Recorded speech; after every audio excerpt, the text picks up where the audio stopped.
enso ewo nkranza ye no so obono epoye mantemo ensemo eba ne doso affirmative action bill no ene coalition ya wono boye ma enei ababedane emra no ebusia wono so ahyebo bi ya ne nyina emu ensem de wo hye no ye de eba besomo ye raba wo mia so kire so behwe se emebunu be se million bako obetimi atete wonom ewo eye abefo kwan ye didi dwuma mu na timi aboa amane ma akohifa ena ye rade nsem we se ekoto edwa ye rajon dramani mahama so akasa kire se document bi ho nsensam no wono de ma obi a mo ni sire mu nkase wonim ho hwe eye de benya na ono so ne de no ye de beba bedan wabusia wei ene ensem bi eka ho ya editie no ena ene anope 21st clinic the sciatica expert wono boye chidomo a ye de eba bedan mo wo se yade bi ha wono 15 branches wo de apiem o my Ghana mu hasenum tikọ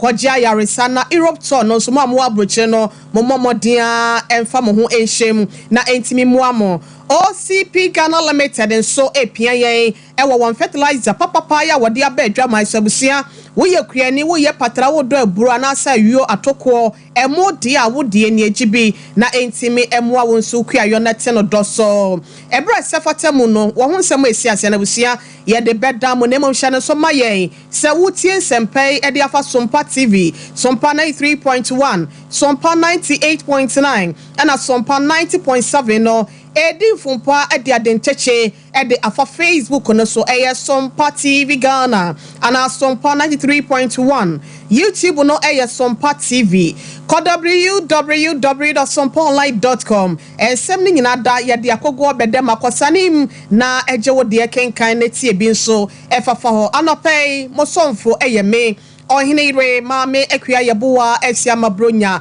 afeyenje brani adaje na ensem no yendoso no emfa ema senia esitie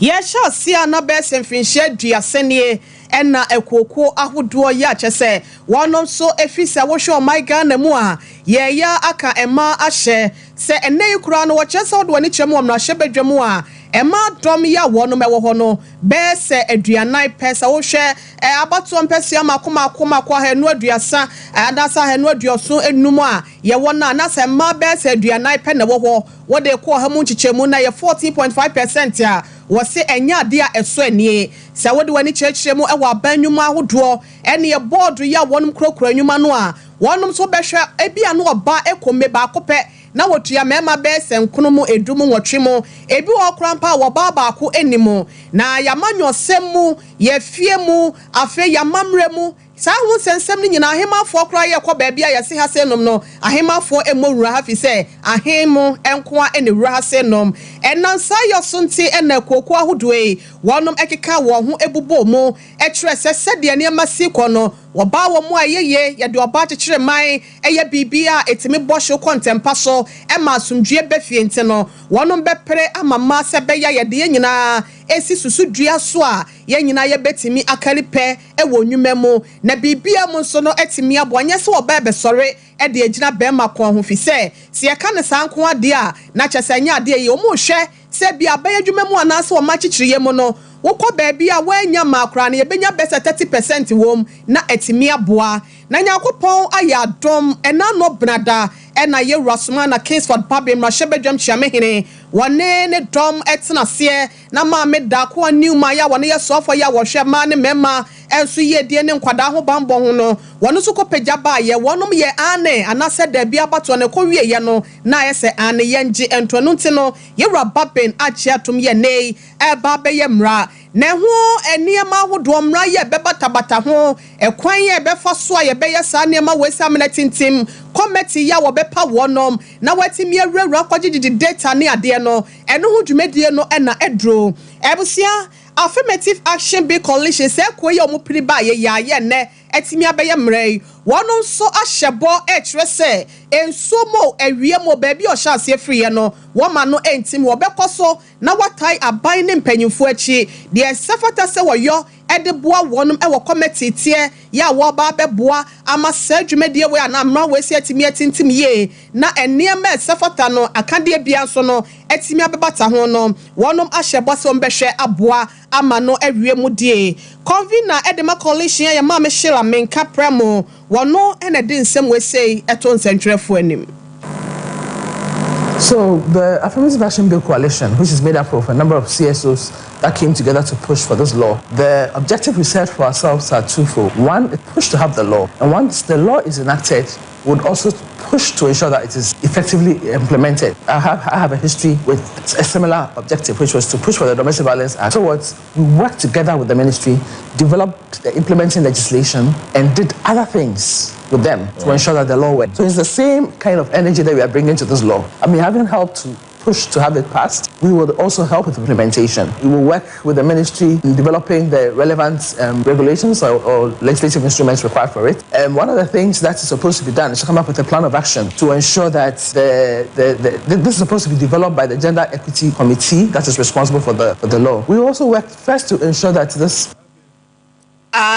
committee ya wonum so be gender affirmative no so obehwa bo no de tine kan convener edema affirmative action bill coalition no mame Sheila menka premo ene ni din afeyinwramwen enu ada Akuapem North de wo giremu na wa hwese obetimi ato ne so oba amana wramu obrahye bedwam se be obetimi akoye eniamapa na watwe yedie eni mpunto de abra na de hia boboa no eyewura Same Awuku National Lotteries Authority so onne panyi kwantrefo ya wotua no panyi ekopa ne campaign ho ntoma ewo ho na bra wodru ho na nya asem ketoa ene efie work wonom edififa so etretrene memu a ne nyina ne se wotwedom na waboaboa doma no wakan sempa ne tirimupo ne nani suade hunu ya wo edema adehya ya wonom potem ho na wato aba ma no December 7th no na wakire se wonom wo target pa na wonom enne ne nyina de nanso ne nyina mu no enne se wo behwe se 70%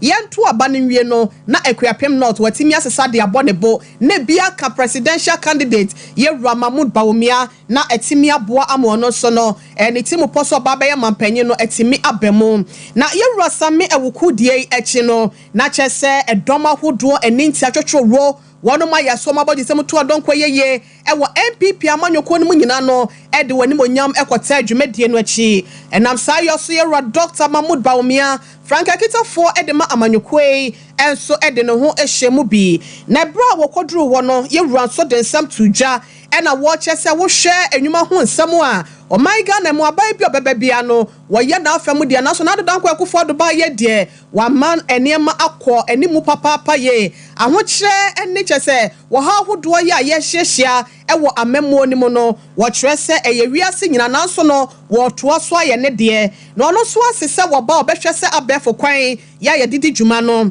obehwe no watete mabunu be se million baako ewo omem hasenom na etimi aboa ene otegana hasenom na wo ye adwuma ewo abrochi yenko Yewura Dr. Mahmood Bawumia.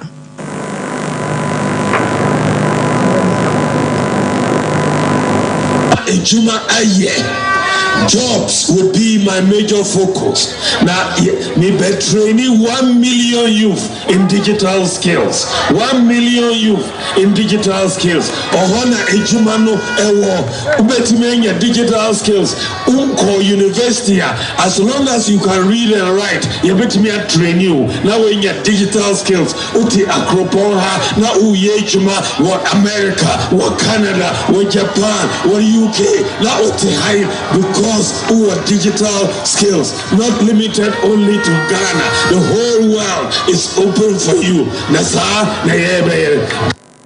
Nasa ena yeba be Yewura Dr. Mahmood Bawumia Frank Akitafo edema MPP so kokokwa amanyoko no ena ednada Akuapem North about 1% so okopie mu wo a woda sansem we se nyina ede treye afeye free ni won ye free ni kyeremu ewo Yewura John Dramani Mahama mapanyi dada ye de ono so eye Frank Akitafo edema NDC kyereba ta amanyoko yezu eyeza no na wono so atrese ejapa document ene yabo mu nsam dodo na de akyerewo ebusua bi fa kwan bi so no tintim woniema afa kwan pa bi so na wajapade no watimi edi so na watimi aboa ama amemwo no aban diemo ama atimi akoso edi mpunto edi abre o my God na adehye nyina na ebasa no ene NDC fo kasa no mu kasa de fa ho ɛkyerɛ sɛ deɛ nneɛma si kɔ no wɔnom ɛpɛ sɛ wɔnom wia Ghana agyapadeɛ ɛno nti ɛna wɔn akɔtintim saa nkrataa wese na krataa ne baayɛ no ɛne kratafa bɛɛ sɛ aduasa nwɔtwe 38 pages ya kyɛ sɛ wode w'ani kyerɛ mu wɔkye hene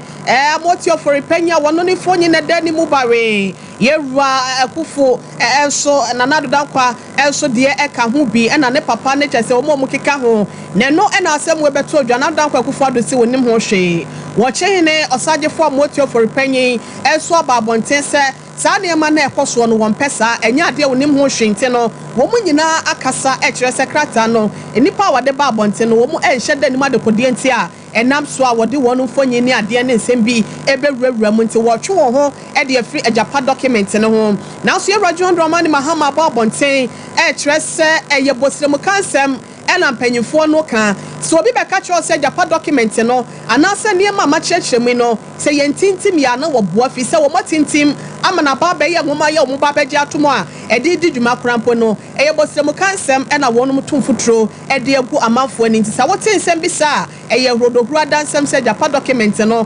yɛnyɛ wɔse wote a ɛyɛ abunua ɛfɛ gu wasum and vote in both the presidential and parliamentary elections. That is the beauty of democracy. It gives us every 4 years the opportunity to make a change. And I do think that on 7th December, Ghanaians are going to vote for change. They're going to vote for change for several reasons. The first being that we need to send a signal both to the country and to the international community that we're not satisfied and happy with what is going on in Ghana. A vote for NPP again will be a vote for a third term for Nana Akufo-Addo. And it will send a signal to the rest of the world that we are happy, we are satisfied with what has gone on over the last 8 years.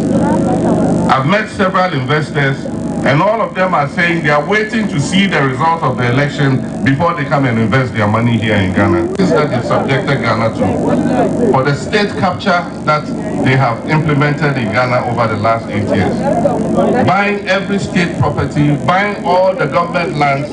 amassing wealth to themselves. Recently there was an issue about a document called Ejapadia. They said it's fabricated.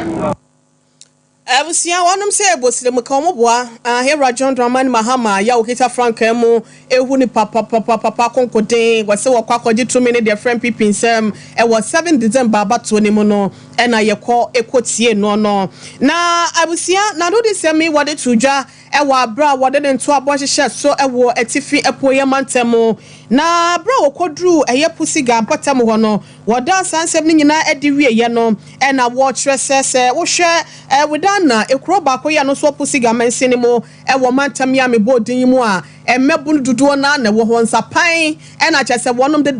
te ho wo mu ni adwuma bi ayɛ na wɔkyerɛsɛ nya wonko a wode wani kyerɛ my Ghana mu ase no mu adwuma ho akwatwe nti no wɔse 24-hour economy wɔ ba begina so nyakopɔn yɛ adom na sɛ adomfo nso de won kokromoti fam no na sɛ afia bato no kwawieyɛ ne abodin the winner JDM a wɔse anwuma ebebu so wɔ abra wɔnom gyina 24-hour economy ne so ama wɔde abrɛ adehye wɔ ɔmam ha se no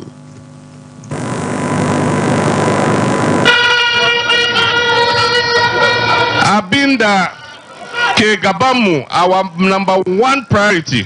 when NDC comes back to power is jobs for the young people.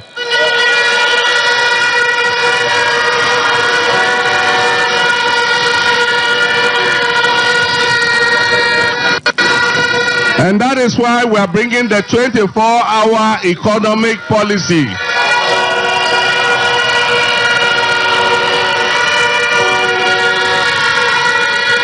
So that we can let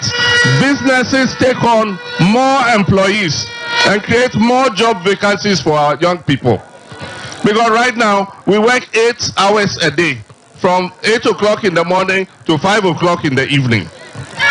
If you travel outside this country, people go to work at 8 in the morning, they close at 5. Another group come at 6 and they close at 12. Another group come at 12 and close in the morning at 7. 24 hours a day they are working.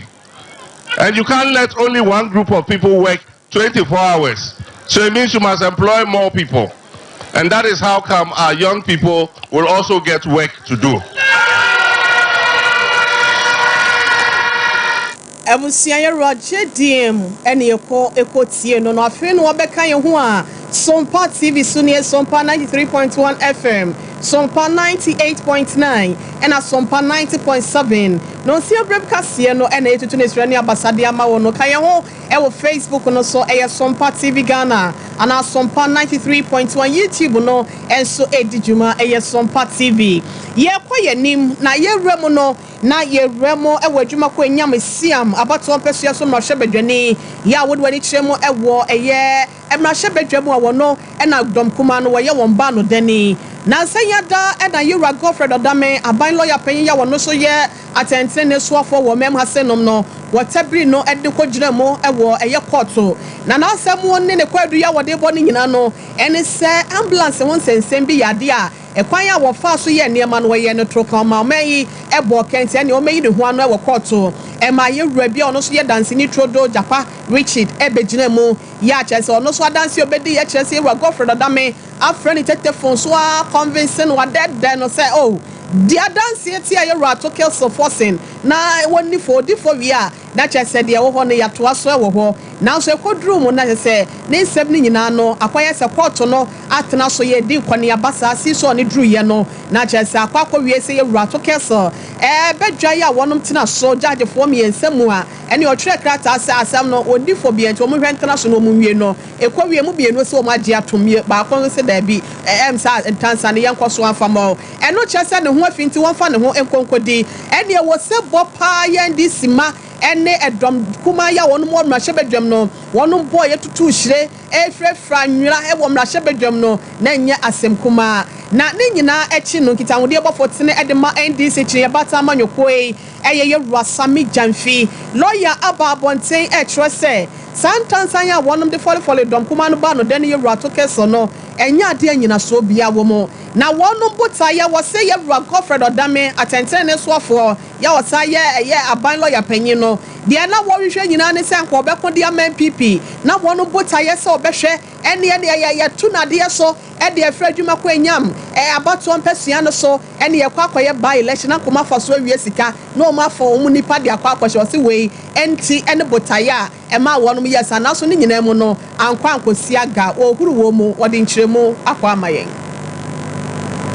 The judgment delivered by the Court of Appeal on this matter is a vindication of the truth. It is a vindication of the rule of law. You see, I am one of those who took time to follow this matter keenly, and I have studied various processes filed in this matter, in the various decisions that the court has given relative to this matter. And it's been very clear to me right from the get-go that this case was nothing but a political witch hunt. It was nothing but a clear case of persecution against a leading member of the opposition who is deemed by the government as a stumbling block their bad decisions in parliament. They just cooked this case to intimidate him,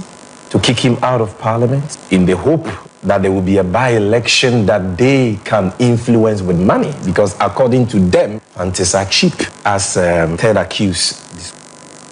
Ebusia yura Sami Jamfi wono ene ye enkitawudi ba no dani edema NDC amanyoko no na eno echi no ena kane sofo abede eche ya na ono so ehwe atente ne ho nsem so yura Joseph Penka wono so ababote trese wom NDC ka wonom de wa bra yura Godfred Odame asemi atemu no ba ye no wo kyerese wonyinto obesa hwe na piemu e wo court obatan Supreme Court ye wo memu na nkoma kotoa so e wo ho amamafo keka ho nsem a NDC fo so wo de kwa babia enkwa nkosi aga na so no yura Joseph Penka a kyerese yura Godfred Odame owo ho kwafisa amamra no e ma ho kwan sese okodi asem di bia bi na se wo form eche Supreme Court a na wante wo ho ase wo kwan bi so a wo setimi tabiri e de kire wo ntenu yenyan na emra no entimi nya adwuma. When there is a dissenting opinion in every judgment, okay, sometimes it can constitute the basis for which the other party that lost will go on appeal. So the fact is that when Dami says he's going to go on appeal, we should allow him to exercise his right. If Atuforsen did not exercise his right of appeal, will he be appeal? That's the question. He exercised a right. He went on appeal. He got acquitted. The Attorney General says that acquittal is wrong. So he's also going on appeal to the Supreme Court. And that is why we have the Supreme Court. Sometimes I even make a comment that there are sometimes some decisions of the Supreme Court itself, if there were appellate courts above it, they will also be overturned. That's a fact. I make those statements. Until the Supreme Court makes a determination on the matter, we cannot come to the conclusion that what the Court of Appeal has said is holy and must not be touched. Ebusiani pa yɛte ne nkan ɛyɛ kane soafo abɛde akyɛ ya no ɔhwe atɛnte ne ho nsɛm so yɛrɔ Joseph Nka na yɛno so ne deɛ yɛkɔtie yɛ no yɛbɛtoa nsɛm no so ne mmom ma yɛnkamfo 21st clinic the sciatica expert famau mesrɛ sciatica no ɛyɛ de bɔne sɛ wonte yɛ afɛ na bi a wo de wote ho asɛm entiri bi ɛsa wo sisi akyi wɔ fa wo to ase ɛfa wo sira mu saa si wanantu na ate asi wo nanti na wɔtɔ da bi a na ɛtwetwɔn ɛyɛ na etutu ɛyɛ na ɛyɛ wo ya woda ɛna okoto enkoto sɔre a ensɔre obi dia wo hokora mpa wɔ nante sɛ yɛtimi ka no na wagina atwi break yɛ kakra ɔde na pepem wa na wasa atoa so ebi die ka wɔnom ɛwɔ mpɛm ɛbra wɔne ne ho ka ne hyia no afei na aka ne ho ɛno gye sɛ ne yɛtwi ne mu kakra kakra ka wɔntimi kora nka ne ho yɛboa na ansa na watimi asa keka ne ho na wanhwɛ yi a ɛbɛka ɛde wato fam ɛsɛ sɛ bi obi a bi abubua ɛyadeɛ aka no ɛno ti 21st clinic sɛ bra 50 branches were be wo mema fa na nyina na eye kumase asenom ehwe obase safa radio ha won sabeka na nche hwa e na afi oboase council quarters wo sunyane owo takrade owo eye tachiman owo nkranza owo tema owo kasoa epotem de doors se hwedwabo so eni nkrotu ahodo nyina da takwa yaje ho e de aboso freyade bia e ha wo no wo se wo wa anu adro tatahwe wo de ka okufa hyew na etu yade no e de afiri ho 0540311311 0540311311 also the Europe tour no ahihye so bosome ba ko de ma mo Europe abrochimemo o Romania o Germany o Italy anase bia make say Germany e na wo